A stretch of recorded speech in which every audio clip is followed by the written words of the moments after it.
Welcome to the next episode of the Austin Bar Association's Council of Firsts. I'm your host, Amanda Arriaga, First Latina Bar President. In today's episode, we're doing something a little bit different. We've partnered with the National Conference for Bar Presidents to do a series of interviews with bar leaders from around the country here in Louisville, Kentucky.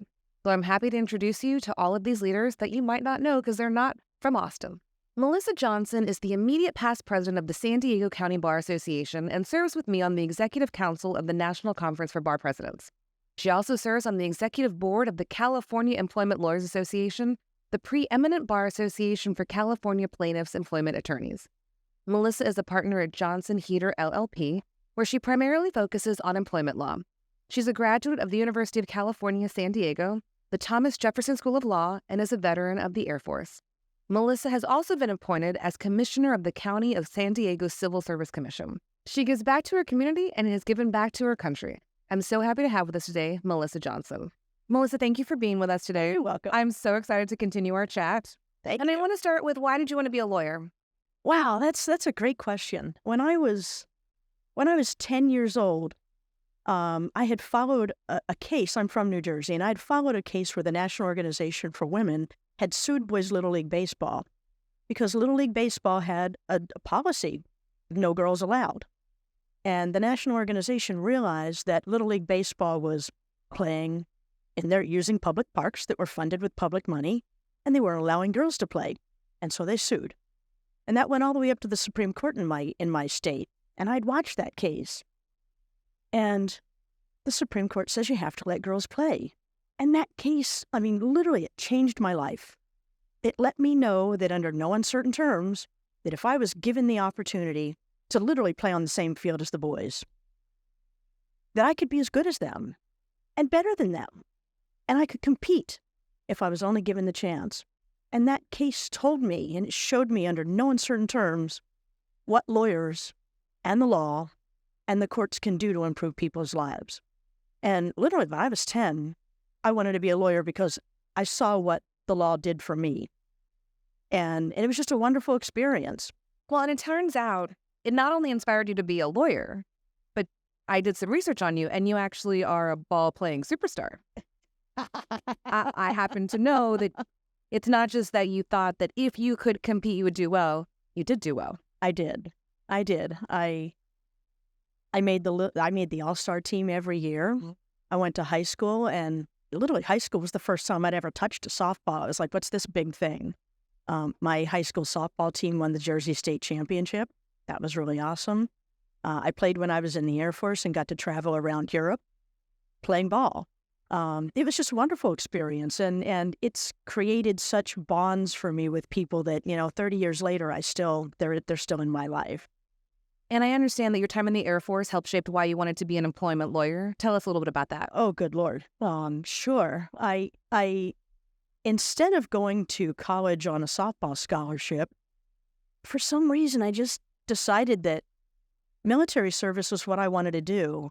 And so I enlisted in the Air Force literally when I was 17. My parents had to sign for me because I was only 17. And so I went in, and I was just...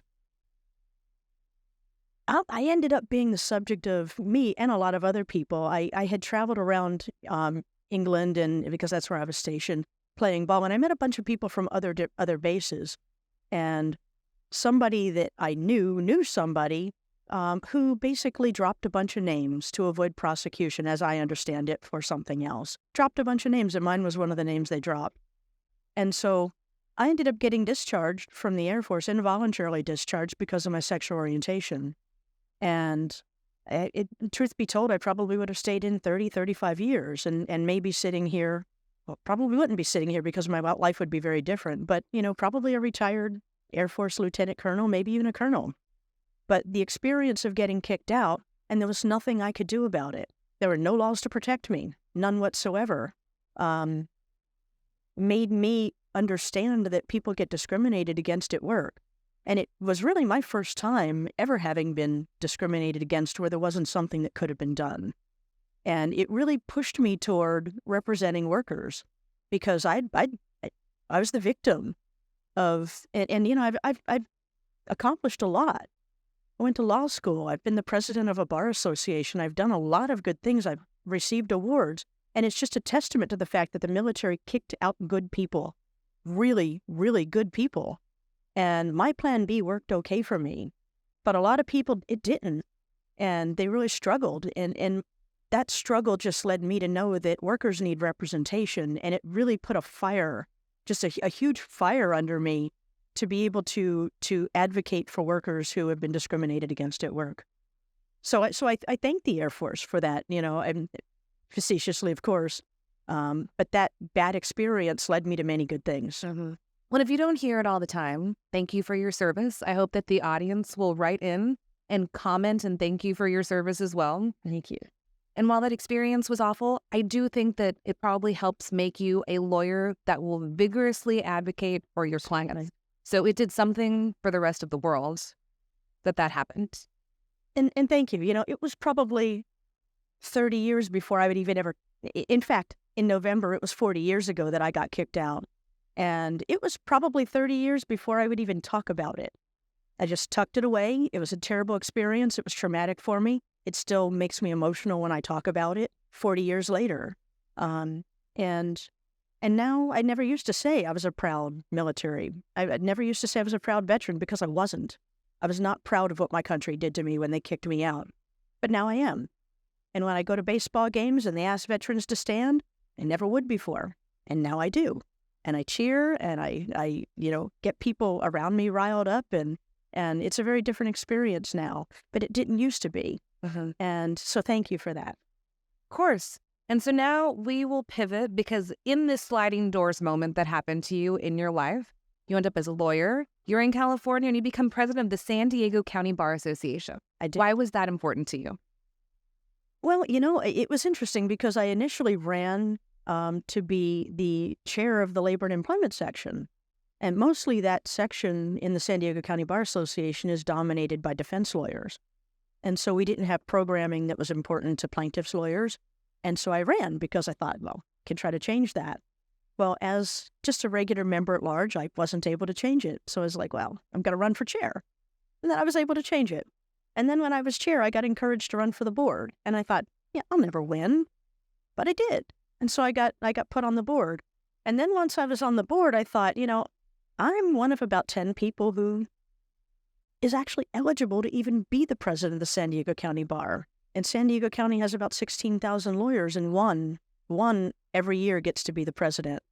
And I thought, as president, it would, and anybody who tells you that they do things for completely altruistic reasons is lying.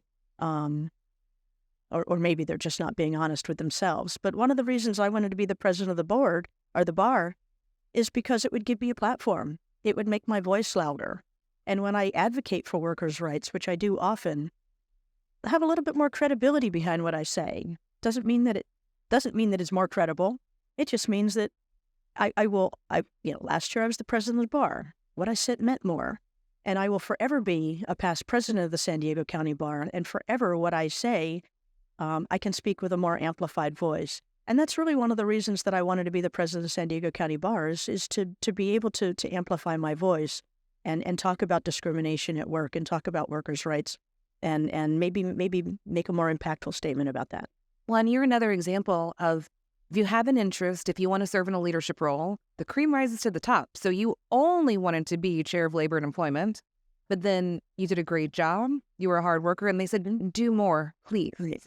Exactly. So, and if you're interested, there are leadership opportunities. Exactly. And even in my capacity as president last year, I was able to find people and people I know who would make really good leaders and say, you need to run for this.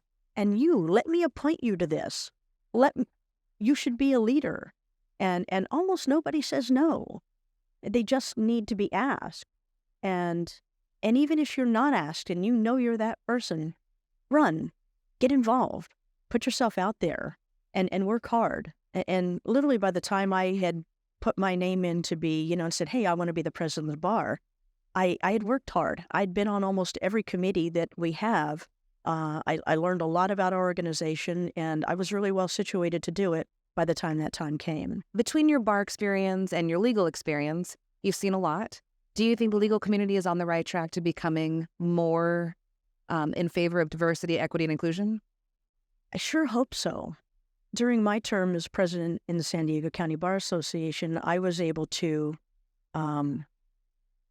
create a seat on our board for our DEI chair. Actually, I was able to create a seat on the board, and then as a second thing that we did was I was able to fill that seat with our DEI chair. That was really impactful, and it puts our money where our mouth is and actually gives that person a seat at the table. We have 3 law schools in San Diego. One of them lost their ABA accreditation. They're still California accredited. And we have a diversity fellowship program that required the student to go to an ABA accredited school. Well, that policy, when we made it, included all 3 of our law schools. Once that law school lost their accreditation, so did all of those students lose their ability to participate in that program. And one of the things that I worked on for probably 2.5 years, even before I was president-elect, was trying to change policy and change people's way of thinking, because a lot of people thought, well, just tell them to go get their ABA accreditation back. Well, it's not that easy. And so I worked really hard to change people's minds about that and change the way people perceived it. And we were able, actually last year, to amend our policy to make it so that California accredited law students could actually participate in that program again. And I think that's a great accomplishment. I think to some extent, bar leaders are afraid now because DEI is being attacked. And I was watching the news here the night I got here, and there's a bill pending in Kentucky where it would eliminate DEI offices in local colleges and universities. And that's got support, and that's scary. And I think some of the cases that have come down have really scared law firms and bar associations and made them think that, well, are we going to be sued if we create DEI programs? And so I'd like to say we're moving in the right direction, but I think there is a threat that people are taking seriously regarding that. What does NCBP mean to you in light of all of this? Man, NCBP is awesome. I got involved when I was the president-elect of the San Diego County Bar Association, and we're all leaders, and we've come a long way, and it's just incredible to see people who are past presidents of bar associations who are still involved for years, decades after they've been presidents.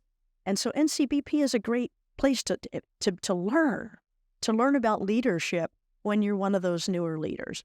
And it's a great place to continue to come so that you can teach the newer the newer law-related association leaders and to learn the things that we learned when we were new leaders. It's just a great place to learn. It's a great place to collaborate. I've learned so much here from people that are leaders at other bar associations, and I've been able to take those lessons back to my bar association. I actually serve on the executive committee of the California Employment Lawyers Association as well, and I've been able to take those lessons back to that organization too, and it's been awesome. What advice do you have for lawyers who'd like to follow in your footsteps? Get involved. Get involved. Don't be afraid. When I first ran for the executive committee of the San Diego County Bar Association's Labor and Employment section, I was afraid. I was afraid I would lose, and I won. And then when I ran against a defense attorney for the section chair, and once again I was afraid I would lose, but I ran and I won. And when I ran for the board, it was the same thing. When I ran for president, it was the same thing. And I was actually at the Louisville Slugger Museum yesterday, and there was a quote from, I think, Babe Ruth that said, "Don't let the fear of striking out scare you."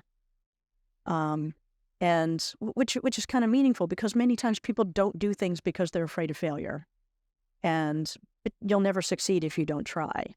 And so I would say get involved, go to bar events, make friends, collaborate, network with people. And if you think you want to be involved in leadership, do it. And if somebody asks you, there's probably a reason that they've asked you. Say yes, and then go from there. Well, I think the hashtag of your episode is going to be Say Yes. Thank you for saying yes to be on this podcast. I you. appreciate you so much. Absolutely. Thank you so much.